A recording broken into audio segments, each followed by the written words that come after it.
Hello everyone. Welcome to the OMGeek podcast, a podcast about gaming and geekery for grown-ups.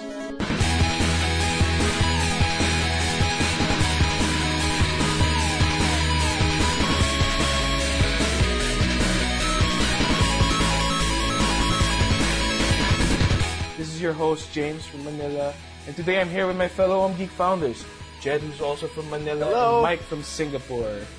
Hey guys. So yeah, what are you guys drinking? I'm drinking San Mig Light, some local beer that's here in the Philippines. And yeah, it's light, but it's not that light. How about you, Mike? What are you drinking? I'm drinking something really exciting today. It's called mineral water. You should try it. Mineral water. Why not from the tap? It's amazing. What? Why not from I don't the know. tap? Yeah, I don't know because I'm sure. excited. I'm just trying to try and do something new, you know? Like, all right. I don't know. Whatever. Let's hear what Jed's. I'm actually trying that mineral water, and it's pretty Jesus. good. Yeah, I have a bottle right here. Why not just boil some water and drink it from the tap? It's the prestige, man. All right, whatever. All right, so Evian. yeah, No, not Evian. Can't afford that. I'm too poor. Okay, moving on. All right, so yeah, this is our first episode number 1. So yeah, what's our podcast going to be about? Well, in general, it's going to be about gaming and how grown-ups, grown-ups like us play games and address certain issues and talk about games in general. It's going to be a bi-monthly release. Can be more frequent depending on you guys, on how you're accepting our podcast. And admittedly, our show format is a bit of sounds like from our friends at Staring at Screens podcast, that other Singaporean podcast that I personally enjoy, and I hope We all do. Mike and Jed enjoy. Yeah, We all do, yeah. Big fans of Staring at Screens. All right, yeah. So We're good friends. yeah, I hope you guys heard about our website, OMGeek.net. You guys visit it, please. Our blog, yeah, please. Our blog content is mostly about grown-up gaming issues and general gaming editorials from time to time, like how certain games or how certain genres really resonate with us. And we're having a site redesign coming soon. Hooray! Sometime Yep. June? Yeah. Aiming for June. Sometime soon. Yeah. All right, and we're really excited to see it. Jed has been churning out some wireframes, some studies, and they all really look good. And Just in time for our second year anniversary, I think. That's right? true. Yes, that's right. Yeah. And also, OMGeek.net is a community of like-minded gamers here in Southeast Asia. So, like-minded how? It's about, I would say, grown-ups with the passion of the hobby. Like 20-somethings, really busy with work and studies, and we come home, we want to play some games, and we don't want to deal with the kids, the Call of Duty kids, calling you names that aren't really acceptable. You mean Johnny Halo? Johnny Halo, yes, Exactly. Johnny Halo from our friends from our idols at Gamers with Yes. Jobs, Johnny Halo and what's the other, Bob Madden or whatever, I don't know. Bob Madden. What? Never heard of that. Okay. And we want to really attract gamers who would like to engage with us in quality discussions on video games. And if you're from Southeast Asia, please come and check out our blog, say hi in the Steam forums, and we'll be there to greet you. And yeah, let's get with our topic of this week. Our topic for this week is about gaming characters and their consistency in writing. But before that, let's get in for what we've been playing. Jed, why don't you start it off? What have you been playing this week? Well, I started this week with some SimCity, since they just came out with the new version 4.0 they call it. Yes. Which means that we've gone through 3 different versions in how many months now? Just a few months. They've been upgrading, or they've been saying they've been upgrading. But personally, I couldn't see it. Now, I haven't played SimCity at length ever since it came out. So I've been playing in, 3-hour, 4-hour spurts during the weekend, and then I never touch it again until the next update comes out. So seriously, I really don't see what they've changed this time. I've been playing a bit of it, and yeah, I get that same sentiment. The changes weren't that major.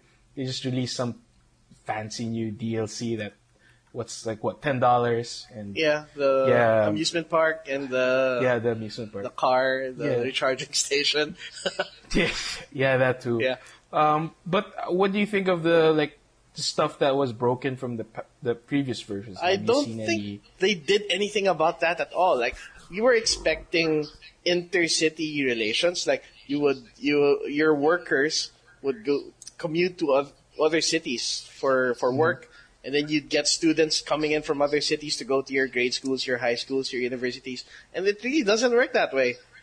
We still have empty workplaces, or we still have to deal with unemployment or overpopulation, and it doesn't feel like people are actually moving around in the region. So I don't think they addressed the main problem that the game is suffering from.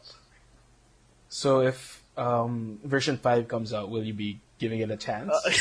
I don't know, but I guess as long as I still have it installed. Maybe version 10. Yeah, version 10, I don't know. If SimCity does not manage to piss me off enough for me to uninstall it, I'll still keep trying it as long as they keep churning out the new versions. Yeah, I it's guess funny, hearing you guys. Sorry. Yep. Hearing you guys talk about SimCity and all the issues, it feels like I've dodged a bullet here. Yeah. Because I still haven't gotten there. But we'll keep you guys updated, and if it gets finally fixed, maybe we should have a regular segment. Is SimCity fixed now? Should we play it? I don't know. But the funny thing is, it really is an engaging game while you're playing it. And then afterwards, you start thinking about it, and all the flaws start popping up, and you just lose the drive to come back to it again.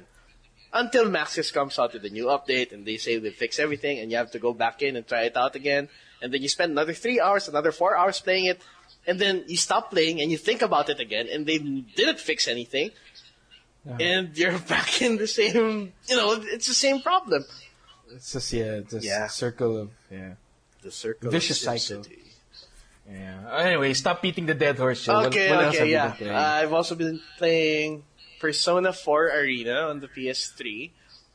Okay, big Persona fan here. Got into it from Persona 3 on the PS2. And this new one, Arena, is a fighting game. The previous Persona games were RPGs. I wouldn't call it traditional. And now they took the Persona 4 plot and the cast, and they put them in a fighting game. And they got the people who developed Guilty Gear, Arc System Works. They got those people to develop the fighting game for them. And it's really good. The art... So good, yes. Good how? It's good. Okay, what is Guilty Gear known for? The art, right? The first time it came out, it was high-resolution anime, 2D hand-drawn graphics. The animation was good. But the effects... But it was hard as balls to master. It was hard. Now, one reason for that could be because we're all used to the Street Fighter system. Street Fighter, SNK, and Guilty Gear doesn't play that way. It's a whole other system. It's another way of dealing with fighting games that we might not be so used to. Mortal Kombat is another thing, and Tekken. There are a lot of fighting game systems, and this is a different one, another different one. And the cool thing about this is they preserve the RPG, the RPG systems as far as they could. Like, each character has his or own set of spells, the elementals associated with each character, and they have some really cool skills. Like, okay, for example, in the RPG, you have a spell that either kills an enemy outright or doesn't do anything to them at all. It's all or nothing. And somehow they got that move into the game by, they give an extra stat to the character. They call it fate points. You start with 13. Certain moves make it tick down, and once it goes to 0, that's when you can use your instant kill attack. And it feels the same way. It's like you keep bombarding your enemy with these attacks, until finally you get it and the instant kill move works. And So it's one hit, one kill. yeah, one hit, one kill, stuff like that. And they got the RPG mechanics in there, like you can get poisoned, which means your life starts ticking down, like how it works in an RPG. You could get silenced, which means you can't use your special moves. They're like spells, so you can't use them. And well, there are other things. There are like 8 different status effects. You can get electrocuted, and you can't move, but you can still attack. Stuff like that. It's really cool. Okay. Yeah. I have a question though. Yes. If you haven't played all the previous Persona games, would you like understand the game? I don't think so. That's the thing. No. Okay. Yeah, Right. and it's a huge spoiler for Persona 4. So Alright. yeah, they might have been taking a risk coming out with this game because it's basically only for people who either played Persona Finished. 4 or people who don't care about Persona 4 at all but like fighting games. So it's a supplementary to Persona 4. Yeah, would you but say? it's also a proper sequel. There's a real story mode, lots of dialogue okay. involved. Wow. I'm like 3 hours in, and I don't think I've even hit the halfway point in the So story. it expands the story of Persona 4. Yeah, and I think it that's cool. sets it up for whatever Persona 5 is going to be. But we'll see about that. Wow. All right. Okay. So anything else? Yeah, I've also been playing Persona 2 on the Vita. Okay, I'm not gonna elaborate on this, but it's a really old school RPG. You know, same theme. It's high school kids summoning monsters to fight other monsters. Gameplay is pretty bad. It's Bad. It's it's a really slow game, clunky. You can tell it came out in the 90s, but the writing is okay. It's keeping me engaged. Did Persona 2 come out for the PS1 or PS2? Yes, it was for the PS1. Now, Wow, I'm playing Persona that 2 old. Innocent Sin, because Okay. Persona 2 came out in 2 parts, Innocent Sin and Eternal Punishment. They only released Eternal Punishment, which was the second half in English. So this is the first time that we're getting an English translation of the first half of the story. Wow. Okay. Yeah, it's good. Writing is good. If you're into RPGs, it's worth checking out. And Alright, that's cool. I've also been playing Pinball Arcade. What? Yeah.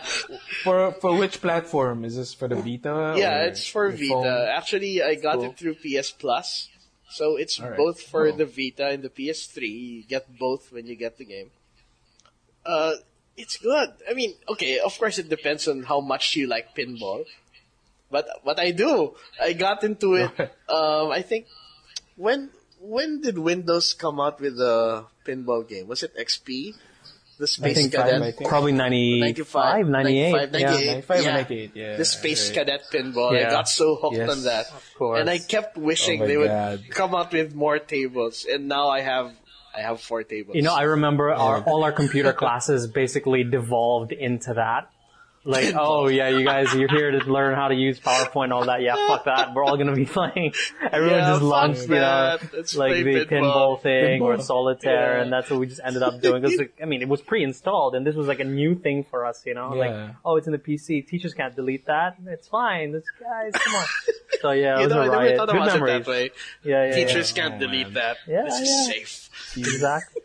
Okay, but there's a way. I found a way actually for my work because people were like, Oh. Nazi playing- IT manager. Killjoy. I That's am James sorry. for you. Anyways, let's move on. Yes, that's all My- I've Killer been of dreams, playing. James. Yeah. Sorry, moving on. Shut up. Past couple of weeks. That's all I've been playing. All right. Okay, Mike. How about you? What have you been playing? Okay. So what I've been playing is a game that I think a lot of people are familiar with and a lot of people may appreciate. It's called Bioshock Infinite.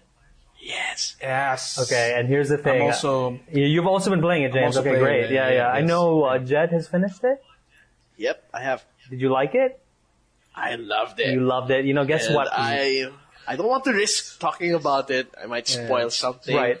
We, You know we what? need a spoiler episode. Absolutely. I Yes. mean, I think that's something we should definitely do. But let me just tell you this, and I've been keeping this from you guys. I literally just finished the game What? less than an hour ago. Wow. I've been freaking Oh my out. God. Like I've been saving it for this. So, Holy crap! This game is Holy amazing. shit. It's so good. Yeah. It is Oh my really God. good. Shut up. So No spoilers. when we talked Okay, about, let me yeah. talk about like just the game in general terms without revealing anything, because obviously I'm going to speak to Jed about Alright. this Yep. after the episode. But I mean, the beginning of the game, you know, you're set on this path, and the way you get to that path, you know, the opening sequence. Again, people have been talking about it because it brings about Half-Life 2 and how that sort of started, like the whole idea of, you know, you're on rails, but you're learning about the characters, the storyline.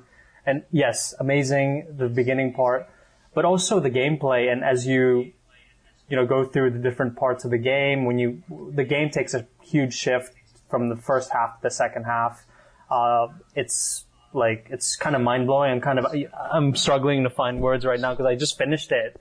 And there's so many questions in my head, but the ending was great. I mean, it's one of those games that you're definitely going to go back into again. But Bioshock Infinite is a treasure. I think it's one of those things that people will look back, wow, a treasure. in years from now and say that this is what games should be. This is what games should aspire to be. It is an art form, and when you say games are an art form, they will be looking and they will be studying this game for many years to come in the way that many classics have been. So I just feel privileged to have played this game and to have been able to complete it within a short span of time. I mean, I started it about a week ago. I only played an hour in, but when I picked it up again last night, I just I couldn't stop. I couldn't I picked it up. I couldn't. You reach a certain point and you can't stop. Exactly. And I remember when Jed picked this game up a few months ago or a month ago, and he told me I think you finished it within a day or 2 days. No. I think it was a bit longer than a weekend, less than a week. Okay, less than a week. Again, yeah. Same with me. Like I just,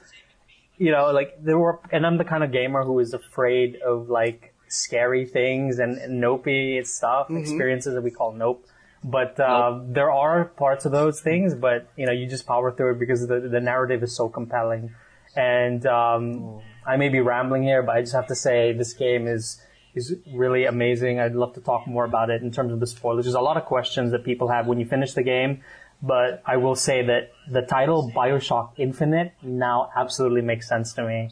Because I was wondering why isn't it, there's Bioshock, this, Bioshock 1, 2, or whatever. Like, why is it called Infinite? Like, this is supposed to be the third game or whatever. But now it truly makes sense.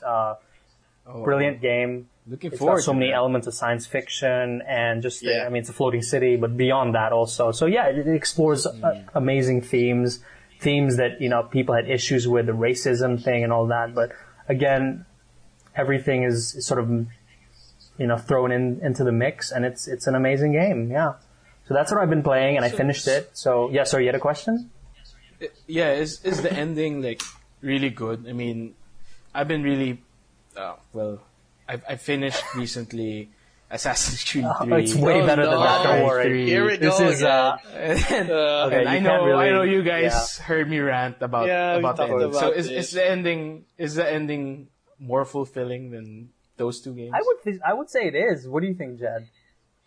Well, I haven't finished Assassin's Creed 3, so I couldn't say. But the ending is really good. Don't bother. The ending for Bioshock Infinite is really good. Yes. And it was handled well, because if you just put it on paper and say, okay, things turn out this way, it could be really bad. And they handled it beautifully. I see. All right, that's cool. It's really Looking forward to an that. amazing narrative, one that, not even the best movies have been able to pull off, or maybe some have. Yeah, But agreed. it's It's like the that kind good. of Like story. you're on a ride and like you're just. It's just such a good game. Like I would advise people who are playing this game, when you finish it, read about it. There's lots of stuff that you can read about the ending. There's lots of discussions. I was in fact doing that for the past half hour before we started this episode. I was just reading through, like all the forums and just Reddit. But there's also an amazing review that you need to read from Adam Sessler. And he's from Rev3 Games, and he's a well-known game reviewer, and he just nails it down. Like the way he describes it, his passion about how awesome the game is. I mean, I would definitely recommend you guys to check that out as well, to see what his views were, because I totally agree with that. Oh yeah, we should link to that in the notes. Yeah, absolutely. We'll link to that. Yeah, show notes. Yeah. Put it in the show notes. Absolutely. So enough about Bioshock Infinite. What else have I been playing? I've been playing this new game that came out called Rising Storm, which I got for you guys. For the gift, yes, thank you very much. I'm really into my action FPS games. So a little bit about Rising Storm. It's a first-person shooter based in World War II, and you are playing either the Japanese or the Americans. And it takes place, banzai. Literally you can do that. So, yes. We got it. Moving on. It's a good game. I mean, the game is fun. Isn't it supposed to be a mod for Red Orchestra 2? Okay, so that's the thing. Yeah, it's kind of like a mod / expansion. So, Red Orchestra 2 came out 2011, and they outsourced the game, this add-on Rising Storm, using the same engine with an external developer, and they sort of helped the external developer complete it, and now they've released it on Steam. So they do have some additional, features in the game, like the banzai charge that you so well depicted in your screams. Banzai!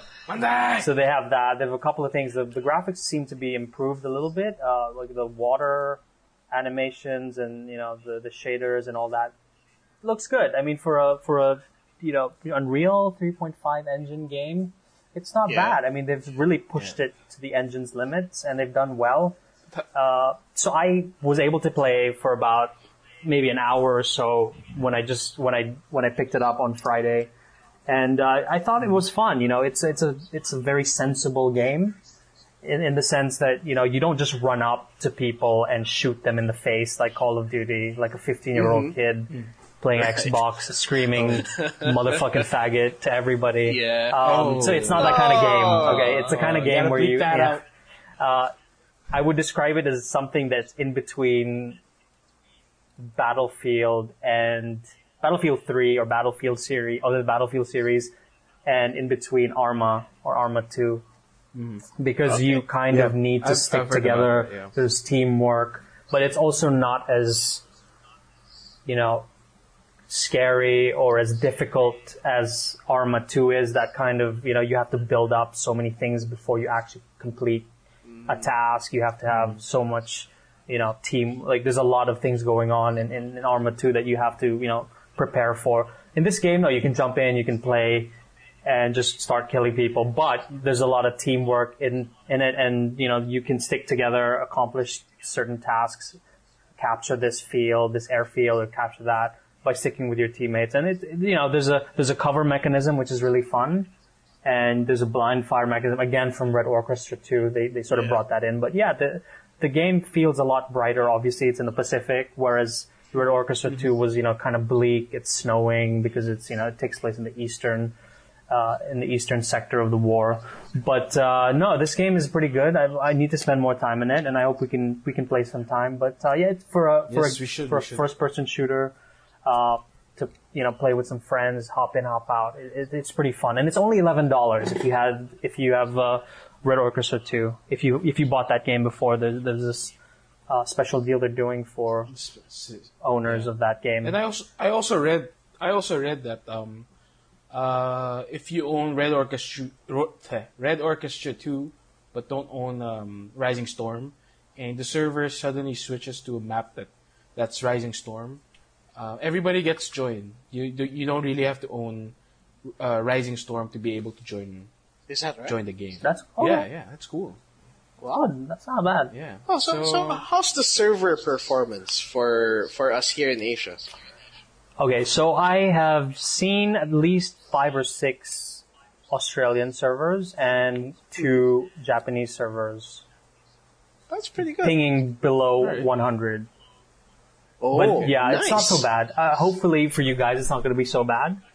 But yeah, for Singapore, the ping's not too bad, and I was able to play with some people. I did kind of feel weird though, joining a Japanese server, because you're basically, if you're in a Japanese server, okay. you're playing as your grandfather or your grandparent. One of your grandfathers who died in the battle. Like, come on, guys, it's kind of fucking meta, but no, it's interesting. I mean, But the Japanese love to play Red Orchestra too. Like we had so many servers that we used to play in 2 years ago.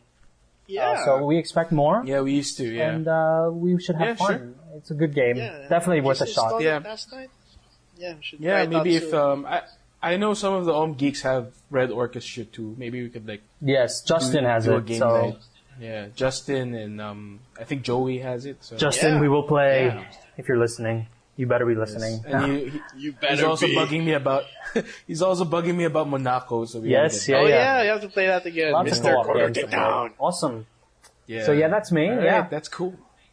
Okay, well for me, I've been playing console PS3. I finally finished Uncharted 3. Yay. Fuck yeah. My only well, let me praise it a bit. The story was, as usual, very good, very good. And like the first two games, it's like really a movie. You watch the game, the cutscenes, and you see how the characters develop and how Nathan Drake's passion for looking for his for the lost treasure of his lost city, and it's still there, Indiana Jones-esque story. My only complaint is that I think maybe 1/4 of the end of the game, it really gets bullshit hard. Yeah, I remember you were complaining to me about that. Yes, That's a good descriptor, I was James. I like that. It's bullshit hard. Bullshit hard. It really is. It really is. Because, like, without spoiling anything, one of the levels, I think it was like chapter 15 or something. You get on this boat. There's a fucking storm, and the waves are like, really. You're like on a like a fucking roller coaster, and you're trying to shoot people, and the waves come crashing in, and you stop shooting because there's this animation that you like shake around because there's this big fucking wave, and regain your balance or something. Yeah, I can feel the anger, and- James, as you Yeah, remember. there we go. Yeah, this is 'Cause Assassin's Creed it's- 3 Part 2. Okay, go ahead. Assassin's Creed 3 Part 2. Wow, that's okay. Inception. It kind of ruined the game a bit for me. Because I really literally rage quit. I said, I'm sorry. fuck this. This is bullshit hard. I'm stopping. Because I was gonna throw the Yeah, did you controller throw away, your but controller into the No, wall? no, Sure. no. Throw it I into hear your you. TV. No, don't Disintegrate. do that. I didn't. Yeah, onto the no. TV. Not on the TV. See Don't which, ever which do that. breaks. No, but I was able to pass through it. And then I thought the bullshit hardness was over, and then the last part of the game, the last few chapters, again without spoiling, you encounter like this mystic. Let's just call it like a mystical enemy. And you guys know Ghost Rider, Yeah, of the course. guy with the flaming head, the flaming Ghost Rider, yeah. bone. Yeah, Ghost Rider. Yep. Yeah. At one point, you keep shooting these guys, and then they turn into Ghost Rider. What? What? Yeah, flaming heads and shit, and then suddenly they'll just fucking teleport outside your view, so you have to turn around and shoot them. Wow. While having to shoot the other bad guys right in front of you, and I have to confess, and it's a little bit shameful, but I had to lower down the difficulty. to Hey, there's no shame very in that. easy. Yeah, because it was really hard, and I couldn't get past through it, and I had to like say fuck this shit, and I made it very easy, and Very easy. it made more sense. The game made more sense that way. Shoot a couple of bursts, the enemies die right away. Yeah, So but there really is no shame in that for a story-based game. Absolutely. In fact, I played I Bioshock guess. Infinite in easy mode, and I know for a fact easy our mode. friend Joel from Staring at Screens did the same thing because Oh yeah, I remember. yeah, that. he Oh. talked about it in one of the episodes. I remember that. Yeah. Because again, he learned. I mean, we heard about it from an article from Penny Arcade report saying he wrote an entire article about why you should play Bioshock Infinite in easy because Yeah, I read that. you did read it. Okay, so I won't Yep. talk too much about it. Let James continue. But yeah, well, we can link to that, and it's a great idea. I mean, great, Okay. Great article. Cool. Yeah, so I finally finished it. The ending was so. I don't know. I can't think of how it would end a different way, but it certainly didn't tell me that the Uncharted series is over. Nathan Drake is done. Oh. You can kind of get that vibe, but I don't know. Maybe Naughty Dog wants to like really milk the franchise. So yeah, so they're leaving it open. They're kind of leaving it open. I guess they're giving way to Last of Us, which is another Naughty Dog game, which is scarier. Yeah, and I don't know if I'm gonna play it. So yeah, you should. I don't know. If it's gonna be bullshit hard, maybe no. Bullshit hard. Yeah, bullshit hard. Speaking of bullshit hard, I've also been playing Wow, Karateka that's on mobile. a good segue. That's a segue, yes. Karateka for mobile. I bought it for Android. I'm not going to talk about it too much because I posted a blog post about it on last week for Portable Perks. Yeah. And it was really good. All I can say, I think I wrote about more of how it brought me back to that nostalgia feeling of loading up the game. Because when you load up the game, you get to hear those loading noises on the floppy disk drive. I don't know if you guys still remember. It has that, and the sounds are like really PC speakers, so it's beeps and bops, beeps and boops. Yeah, it beeps and bloops, and Karateka is Karateka. It's hard, and they've they were able to preserve the original gameplay. And lastly, I've been playing Little Inferno. I know our friends at Staring at Screens talked about it. I think it was Dave. Yes, Paradise. And I don't know. It's hard to explain. I only got this game because of the Humble Bundle. Yeah, I got it. I paid $1. Same reason. All I can say is you should try it. The concept is very absurd for those who don't know what Little Inferno is. You toss things into the fireplace and burn it. And you get to progress through the game by burning things in pairs. And it's like a combo. And you have like this list of achievements to burn. And from the names of the achievements, you get like a clue on what items to pair up and to burn. And There's this and it weird goes on. bit of backstory for Little Inferno, though. There is. It like someone sends you a letter and tells you about the because Little Inferno is like a product. It's a fireplace, and like there's a story about it, and the further you go with the game, the more letters you get, which also you can burn. And it tries to tell you the story. At once, I got this ticket for something, and I tossed it in the fireplace, of course. And it's trying to tell a story, but I haven't figured it out yet. Yeah, it's art. So it's art, and it's an indie game. So. Yeah. I've been playing also, which I'm gonna write about also. I've been playing Tetris Blitz. It's Tetris. What? Yes, it's addictive. I love this? Tetris. It's basically a score chase. You have a 2-minute time limit. And if you've logged in with Facebook, you get to challenge your friends. You have like a top 10 list for which saves for 5 days. Mm-hmm. And after 5 days, it refreshes, and so it makes you keep on playing after every 5 days. If you're like number one, or if somebody beats your high score, the game will tell you via notification on your phone that, hey, so and so beat your high score. Why don't you teach him a lesson? And Terrible. Yeah. Yes. It's gonna get you hooked.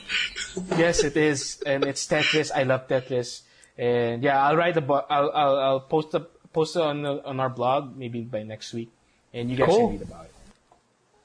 Nice. Yeah. That's what we've been playing for this week. Let's just take a break before we go into the topic.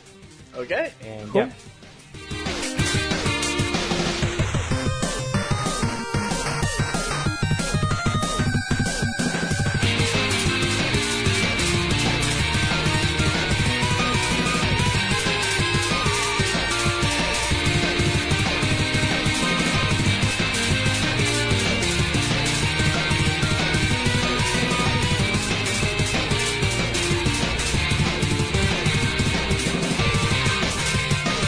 All right, welcome back, everyone. And now we'll get into our topic. Jed, would you want to introduce what our topic is for this week? Sure. We're talking about the consistency of characters in games. And this includes like having a character with obviously a written script. So the character is written to behave in a certain way as the game progresses. But now the way you're able to play the game could clash with how the character is written. And that's what we're going to be talking about here. How the gameplay experience could possibly not jive with the plot or the writing or the characterization. Yes. I have lots to say about this topic. Yeah. Okay. So, I'd like to mention first, before we get into any specifics, there's this concept that they've been throwing around for the past few years called ludonarrative dissonance. We've been seeing this term in mostly in game criticism circles. Now, I don't want to base the whole discussion around something called ludonarrative dissonance. I just what does it even mean, ludonarrative? I don't even know what that means, again. Okay, we can break I it didn't down. go to Sounds like a college. I dish. don't know anything. No, I don't know any of this. Sounds like noodles. Okay. now I'm hungry. Okay. Sorry. They use the term ludonarrative to describe how narrative or how the story unfolds in games. Ludonarrative, the story in games. And dissonance to signify that like a break in the relationship between the gameplay experience and the narrative. Okay. There's a disconnect. The term was a disconnect, exactly. Okay.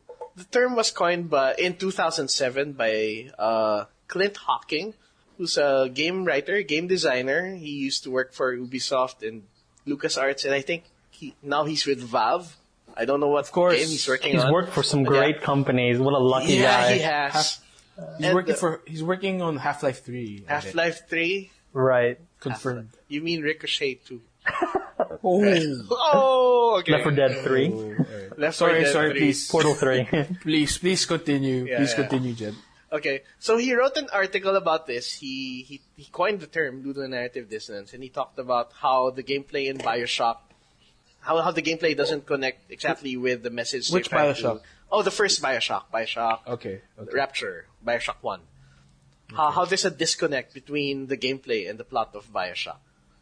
So we're gonna link to that in the show notes. All right. Okay. I better read up. I never finished the first one. You should. I never played the first one. Actually, you should have played it before Infinite. No. But anyway, You should. it's a good read. You should. It's a good He's read. right. You should. Never mind. Can I just let's play it? Yeah, sure. Why not? Yeah. Okay. If you want to, go ahead. Yeah. But you should. When you hit It's kind the of twist, nope, James. I know your Yeah. preference, and you might get noped a bit. Yeah. I did. I know because me and James are like that. Anyway. There. So we'll link to that in the notes. The article he wrote. It's worth reading, although it's a bit long. So ludonarrative dissonance and consistency of characters in games. James, would you like to start with your questions? Yeah. What games have had consistent writing for their characters, and why do you guys think so? Mike, do you have any idea on this question? Okay, so for me, games that had consistent writing for characters. First thing that comes to mind is Deus Ex: Human Revolution, or DXHR. The protagonist that you play has always this sort of cold and calculated, thing about him. He's a robot. Well, it remains to be seen. But yeah, it could be. No spoilers here. So he's always like this cold and calculated operative, essentially. And, the whole idea of, I never asked for this. And, I never asked for he's this. always like, he's no real emotions. His girlfriend gets kidnapped, and he's like, yeah, I'm gonna go after her. But, his face, no reaction, nothing. He's just going around killing people, sneaking around. Can you see his face? Like, full of augmentation. Yeah, because he's a badass. I mean, he doesn't, How can he express emotions with that face? With his built-in shades? Yeah, and then... Yes, with his built-in shades. I love it. His outfit and his coat. I mean, for a time, I wanted that coat. I was like, I need to order this, but it's $1,000. No, thank you. That's something And ridiculous how are you like gonna that. wear? Like, How are you gonna wear it in Singapore? no, exactly. That's I kind can of wear it in cool. Canada. Just stay indoors. no, just wear. Yeah, I can just wear it to the mall, guys. Come on. Yeah, man. Wear it to Every the day. No. So that's that's what he sort of represents. He also represents the concept of transhumanism and the idea of augmentations for humans, because a big part of the story is obviously how augmentations affect humanity, and that's really where the journey begins, because he gets affected. He gets attacked. There's an attack on the facility, and this is not spoilers or anything. This is part of the trailer as well. So he gets severely injured, almost to the point of dying, and he gets revived through all these augmentations. So it's really examining the idea of melding man and machine, and it fleshed itself out in the idea of his character, of the protagonist, who is Adam Jensen. So I think that was pretty consistent from start to finish. That he was, he wasn't really. Maybe he was conflicted, but at the end of the day, he was very cold. He was, he was out to set on, like, he had this mission. He wanted to, I'm not going to spoil it, but he had his thing. But it was pretty consistent. So DXHR comes up top of my list, on top of my head, as something that had pretty consistent writing. The other thing is, and I don't know if everyone will agree, but Ezio Auditore, our friend and companion from I think so. those Badass 3 games that we assassin. love, and I certainly do. Connor can Oh Here we go again. God. James is How hate many and times are we fury gonna for- bring this for up? Connor, not Yeah, there. So no, I don't know. definitely Connor not Connor, can- because he's a pussy. grow some balls. Yeah, no hate. No, we love, and this podcast is about love. No hating, except for Connor. Podcast Not for about Connor. love. It's not about games, it's about Can love. go to hell. No, so Assassin's Creed 2 and the 2 other games, Brotherhood and Revelations, you could clearly see the progression of Ezio. He starts off from a punk-ass playboy to, obviously, a master assassin, still a bit of a playboy, but, Like Iron Man. he gets even better with the ladies. He's a seduction guy. I mean, like, what do you call He's like it? Tony PUA. Tony Stark, whatever, yeah. Tony Stark. Tony Stark So the with ladies gravitate. hidden blades. Yes, they gravitate towards him. So, yeah, I mean, you get to see his character progress, and it's pretty consistent from AC2 all the way to Revelations, the final game where we have Ezio. And he gets older and all that, but he kind of sticks to his guns. He's, very honorable. His family always comes first. He carries out his promises. Like, I almost said something that would have been a spoiler. Good thing I stopped myself. But, like a lot of things that progressed from game to game, he's able to do, like, a bunch of other stuff. So yeah, I think those 2 games. And I guess that made it like a better game amongst, well, I could dare say amongst the other 2 assassins compared to Connor and Altair. what's his face? Altair. Absolutely. I don't know, but I guess we get to see him more his character gets more expansive because of the games that have been made, but I don't know. Exactly. Yeah, and he has a bigger transition, and you get to see it from his youth all the way to old age. And there was even this mission early in Assassin's Creed. I think it was Brotherhood, one of the flashback missions, where you're trying to accomplish something, and you're not supposed to kill anyone, because at that point in time in Ezio's life, he was still not comfortable with killing people. Right. And that was actually an Beginner objective. You're not assassin. supposed to kill anyone. I see. And I think it's a good demonstration of how his whole arc plays out from his youth and until he becomes the master assassin. Exactly. And I think the fact that he is in 3 games shows how much of how well respected he is as a character, and how well his character has consistently developed throughout the years, because you don't see, like, look at Connor for Assassin's Creed 3. I mean, they just went to 4. Like, that's it. Yeah. Connor was so shit Connor. that we're not gonna even bother Yes, with, like, shit. nothing. It's like, okay, I was Assassin's also Creed 4, gonna- I was Black also- Flag, or whatever. That's it, done. Yeah, I was But also gonna say that, like Ezio in Connor's case, they also played out his childhood. Yeah, and Yeah. how the he youth became of Connor. Yeah, he even trained under like a master assassin of yesteryears, and And look what got him, nothing. He's Still the like same. this emotionally nothing happened with him. man-child. Yeah, nothing. Nothing happened. I must Not help like my people. Ezio. Yeah, he must help his people. All right, okay, yeah. They're buying their land. Okay, yeah, I gotta fight. Yeah, whatever, bro. I Yeah. mean, yeah, whatever, man. Like, and then the ending is like, fuck, it's still the same. We're the Indians. What do you expect then? It's gonna be. Oh. I'm sorry. We love American history. All right, and enough respect about that. American Indians. Yeah. I'm sorry. Enough about that. Touchy topic. Yeah. Okay, Jed. How about you? What's your answer? For the question about consistent writing for characters. Okay. Yes. First good example I could think about is the Prince in Sands of Time. Okay. Yeah. This was before he did his bad boy transition into Warrior Within. And then we can forget that. Yeah, and tried to reel it back in the Two Princes. Okay. So the prince in the first Prince of Persia in Sands of Time, well, the reboot. Anyway, yeah. He was written as this young man, son of the Sultan, very eager to prove himself, and so you could see in the starting cutscene, they were laying siege to a city, right? Yes, And I remember. They finally break inside, and the prince leads a charge, and he gets into a fight with some of the guards there.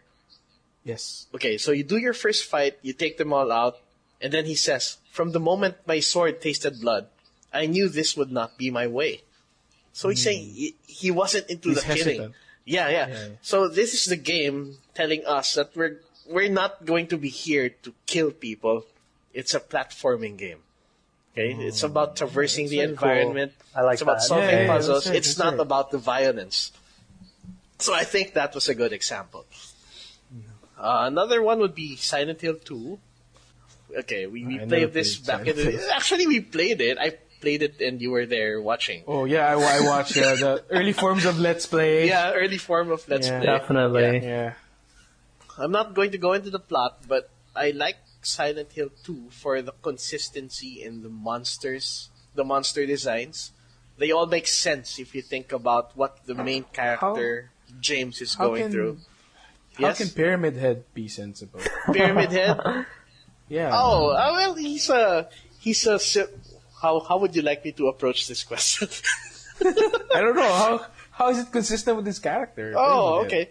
He's like you can treat him as an executioner. That's why he has his head covered. So that means the protagonist, wants to like go on a fucking suicide. Yeah, exactly. Oh, okay. That's It's one depressing. of the tendencies that you can instill in the character. Wow. And that is depressing. yeah, and most of the monsters in the game have some sort of sexual connotation to them, like the nurses. The nurse with mannequin legs. And I can't help noticing that the nurses had like plunging necklines. Yeah, the plunging necklines, high skirts. Yeah. And I don't know if I'm gonna be aroused or creeped out. No, why not both? I think why not both? I think that's I can't have both. that's the kind of the effect they were going for. Why not both? Okay. Because once Why you not play both? through the game and you see why he got himself into this situation, you can understand why these images are tormenting the guy. And okay, I have one more. Sure. Gabriel Knight. If you've heard of Gabriel Knight. the series, it's a series of adventure games that were big in the 90s. Yes, there were 3 I've games. Tried to play it. Yeah. Mhm. It's about the novelist investigating the occult. So it's a castle. Yeah, like Castle, but in a more supernatural manner. You see? Okay. Supernatural castle. Supernatural Castle, yeah. Okay. So he's a novelist and he's investigating like voodoo murders and werewolves and vampires. And the puzzles, the writing, generally very consistent. All the puzzles have something to do with what you're trying to get done, you know? Except for one exception in Gabriel Knight 3. And someone wrote an article about this, and I'm going to link to it in the notes. But I just want to describe it here.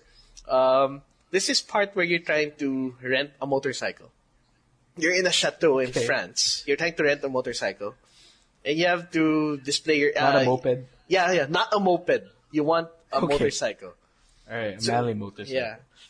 Yeah. You have to impersonate someone else in the town. Frenchman?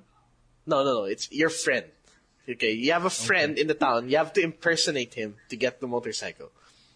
So instead of dressing up like him, the puzzle involves you stealing your friend's passport. Okay, you get his passport. You draw a mustache on his face in the passport with marker. But but the funny thing is, your guy does not have a mustache. So what you're supposed to do next is get a mustache, but there's no hair to be found in the chateau.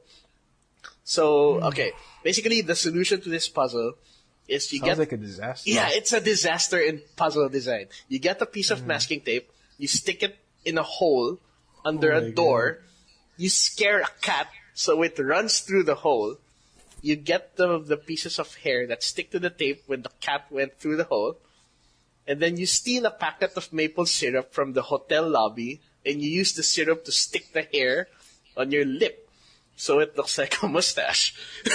And that's how you get the motorcycle. It's so ridiculous. And that was the one puzzle that really took me out of the narrative of Gabriel Knight. Yeah. Good going. Castle, Supernatural. But play the games. Yeah. They're very good. All right. Okay. All right. Go ahead. They're in good old games, right? Yep. Good old games. Okay. Well, for me, I think, and this game has been praised enough, but Far Cry 3, Jason Brody was like really consistent all the way. Well, maybe a bit exaggerated, but at first he was like really cowardly, the intro, he was trying to escape with his brother. Yeah. And he couldn't even hold a gun. Mm-hmm. And couldn't even shoot a snake. Can't even shoot a snake. But at the end, with all this tatao. Yeah, this tatao. And experience, tatao. Yeah. Tatao. Love it. It was like really like Jason. enjoying every moment of it. During some missions, like you were in this chopper, firing the machine gun, with like blowing up, and you could like really see that from just a simple adrenaline junkie frat boy. The burning brat, fields. My favorite part. I love like when the music kicked in. Yeah. I remember that. And at the end, he turns like into this warrior, like badass warrior that does takedowns and with all the tatao. The Rakyat warriors and he eventually became one of the Rakyat warriors and like really basked in that accomplishment of being like a really badass warrior, tatao ridden warrior. Yeah, and another would be the Left 4 Dead series. I think Left 4 Dead 2 especially did this.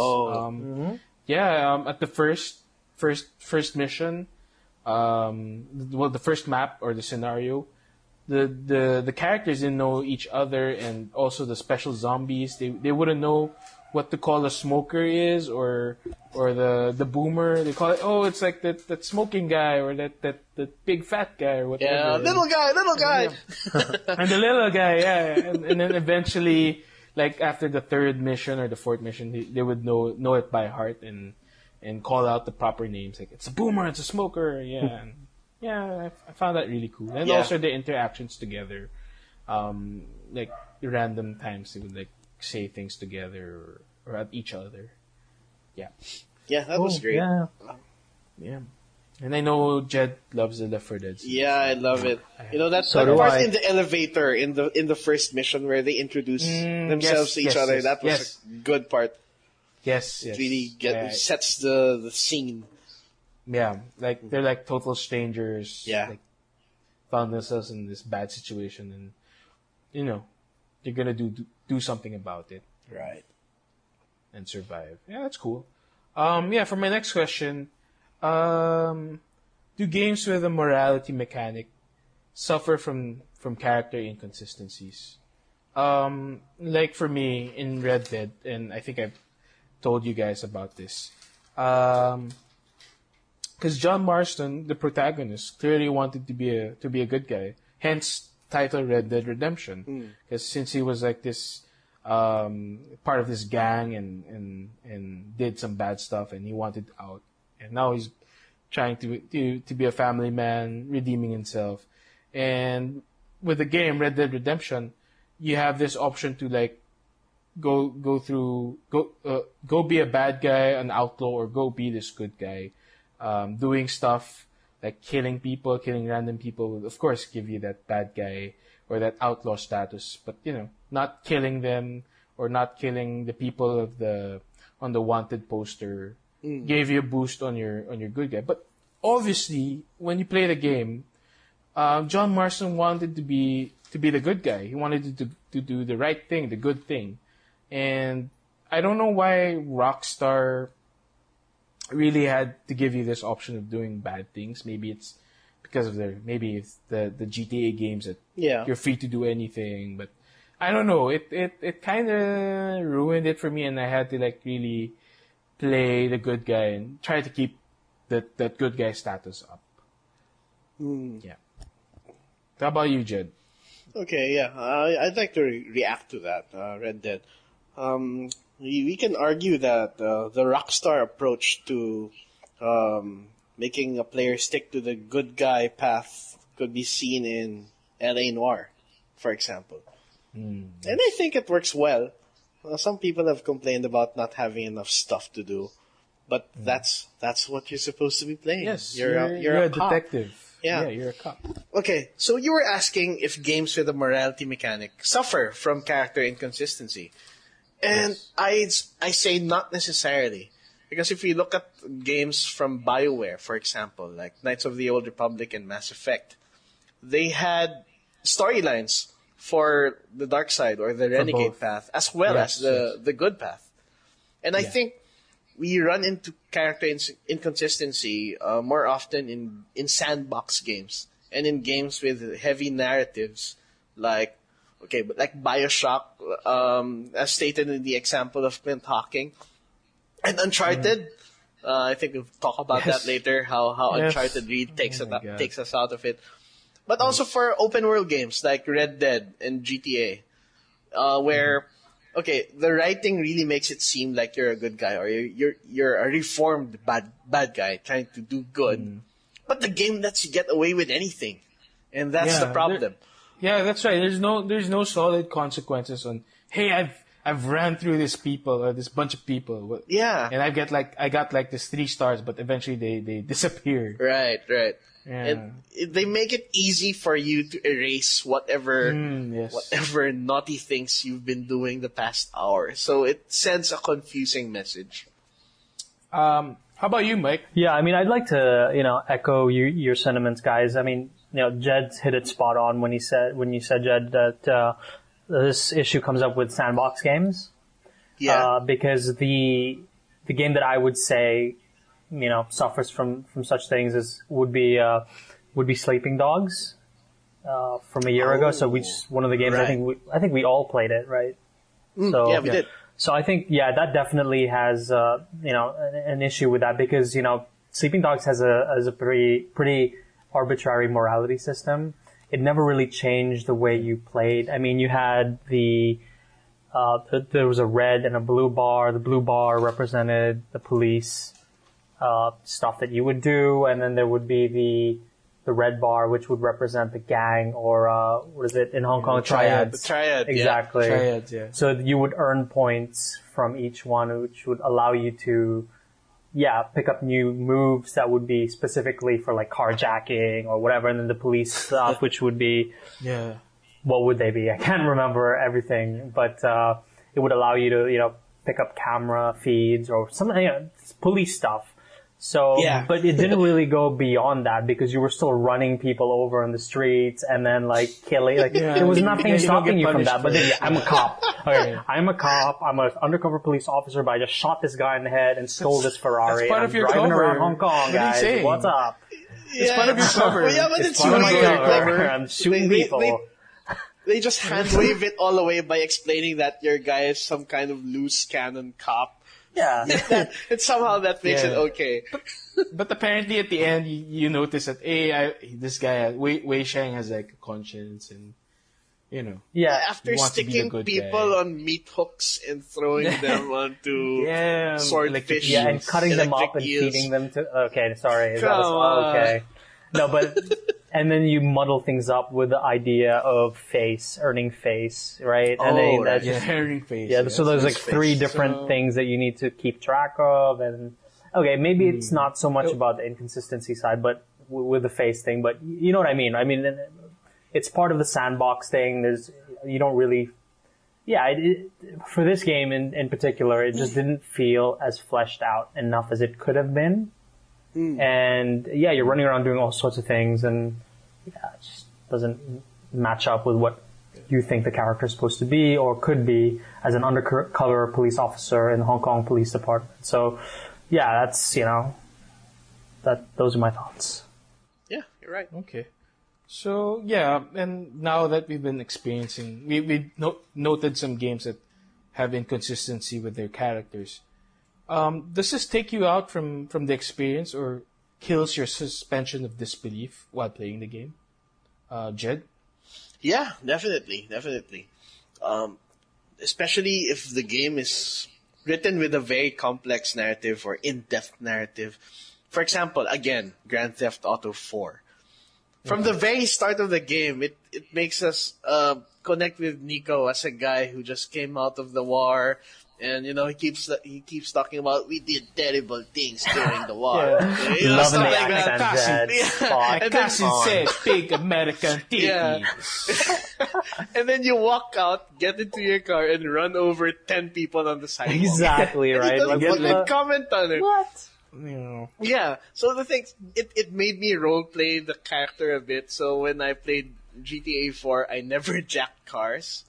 I drove carefully. I walked everywhere if I couldn't get a cab. That's not the spirit of GTA. Yeah, but they made it seem that way because they wrote Nico that way. Like how could know. you go into a mission where I you- guess Yes. I guess these developers should understand. These mechanics were built for for example, GTA. It was built for GTA 1. You're meant to do anything. You're able to kill anybody, jack cars or whatever. And here they come with GTA 4, trying to tell a story. And like you said, Nico Bellic was trying to reform himself, and they still give you these old systems that you're allowed to do. You're basically to do anything. So right. I don't know. It's not clear for the developers on what they want their game to be. They want to have deep characters, but they don't know how to handle it. That's kind of my impression. Or maybe they're treating it too much like a linear movie. Because Yeah. if you think about it, the whole game works, except if you play like a maniac and the cutscenes still happen. So if you just took out the cutscenes, it would still work. You're just running around Liberty City killing everyone. Exactly. But if you run and shoot people dead, and you run around and you drive over an old lady out by the crosswalk, and then a cutscene kicks in and you start talking about war makes us do terrible things, stuff like that. How can you be so conscientious after doing all that crap? Exactly. Yeah, I don't know. I don't know how they. I think the game needs to be more self-aware on the character, and it should limit you on what you can and can't do in the game. If they really wanna build deep characters and have a good narrative, I think they should find a way around this. I can't think of a good solution right now, but.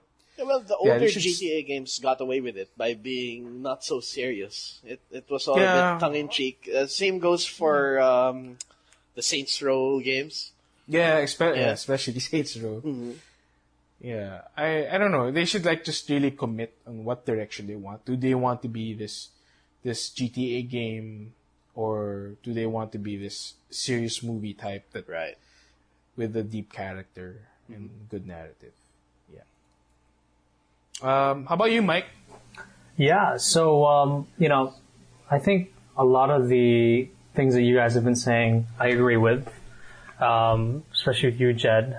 So, when I think of certain these games, and I mentioned Sleeping Dogs, I kind of have to go back to that again, and it certainly really, really takes me out of it when, like you said, in GTA 4, you're running over people and just going on a killing spree.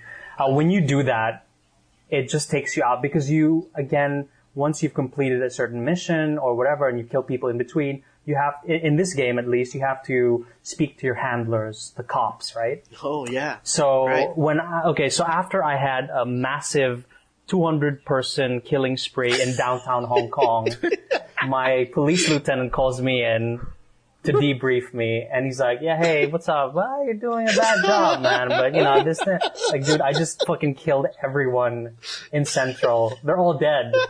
I have blood on my hands, and I'm wiping it on my face like a fucking maniac, and you don't even, like, give a shit. Like, come on.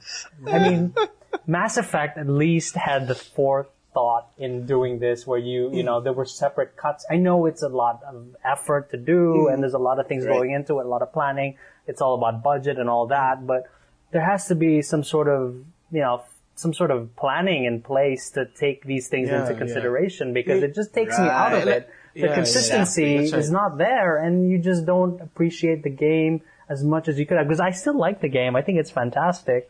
But, you know, again, when you're put in that position when you're killing so many people and then the main storyline doesn't take that into account, you know, it just, you know, it doesn't feel right. And again, I have to go back to Mass Effect 2 and Mass Effect 3 where you have like 5 or 6 different cutscenes that correspond to the chain of events that led up to that. Like, you know what I mean? Like, you guys have completed 2, right? Yeah. Right. So, like, and they really did. Like, they have so many like, that would be cool if they can apply that to maybe sandbox games. Maybe sandbox games just aren't in that level yet. Maybe GTA 5 will be. But, I hope so. That's just maybe. That's my thoughts with Sleeping Dogs. It's the most recent, like I said, game that I've been playing that was in a sandbox kind of environment. Yeah, So like I said, these developers should just like really, if they want to go all the way, funny and slapstick, go the Saints Row. Yeah, exactly. Yeah. Yeah, but if you want to like build a good narrative, build good character, and you have this character like Nico Bellic or John Marston, I just wish that, you know, even though it's I understand the sandbox genre, but there should be a way or like some systems that prevent you from doing this stupid shit of killing everybody and being inconsistent with your own character or even with the writing. Right. Yeah, it seems like you couldn't make a sandbox work with an overly moral character. Yeah. Well, then I guess that's a problem with the writer. They should that's true. Yeah. They should have taken a different direction. But basically more planning should have gone into these things to get rid of these issues. All right. So shifting on from a sandbox game, my game would be Uncharted. Sorry, I have to go back. Here we go. I have to go back to Uncharted. Of course, so fresh. I think this has been mentioned by other people as well. Like this Nathan Drake, a happy-go-lucky adventurer, treasure hunter, and then when you get into the game, it's like he's this fucking stone cold killer, killing waves after waves of people, and with no disregard of humanity, just keeps on shooting, keeps on pumping shells.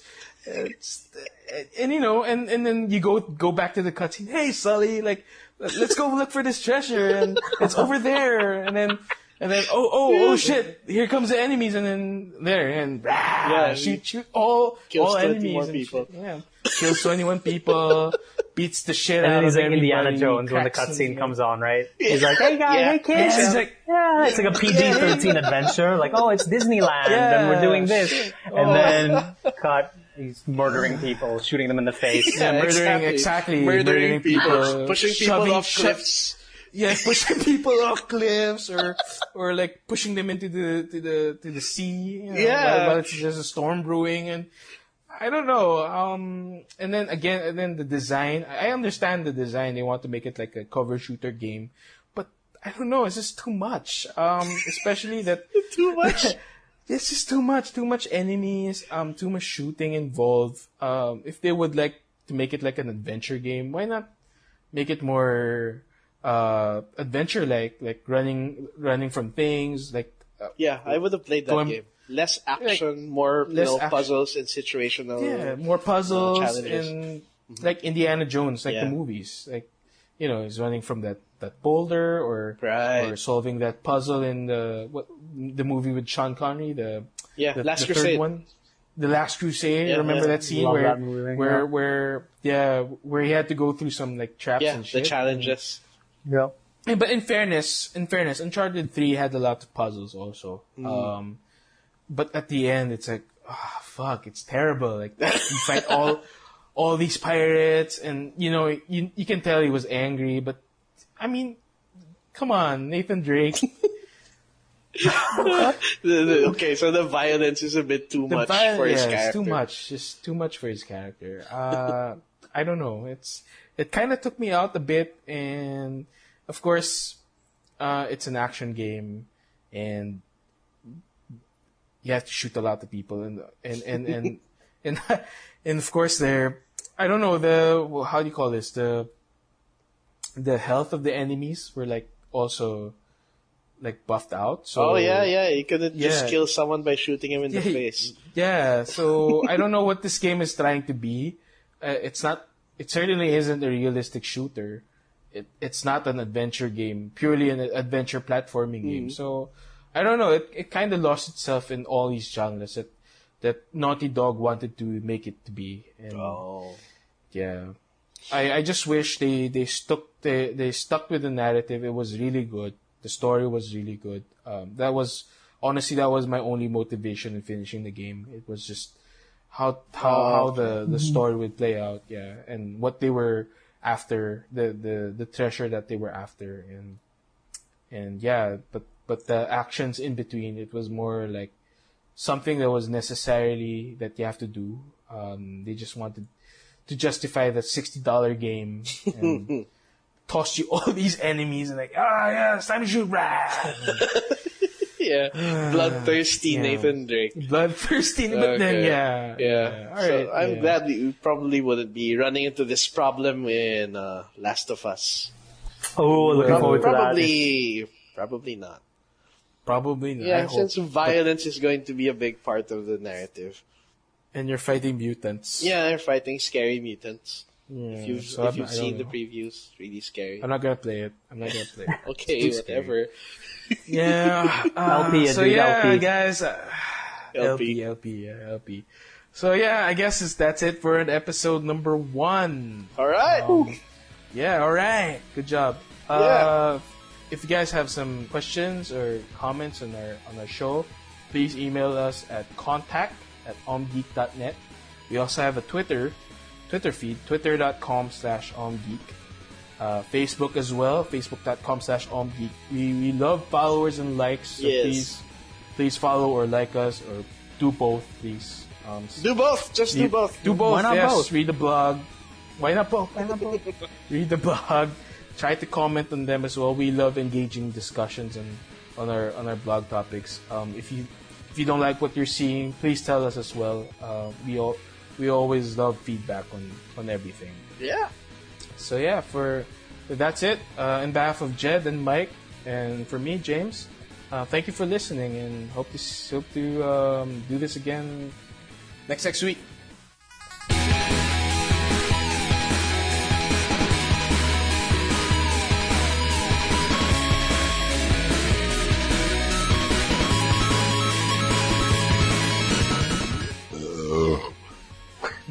Wow. Sorry. Okay, I'm gonna use that. That was... Yeah, we got that on record. Yeah, it's recorded, There's no James. turning back. I had to let it out. I'm sorry. You cannot unburp that.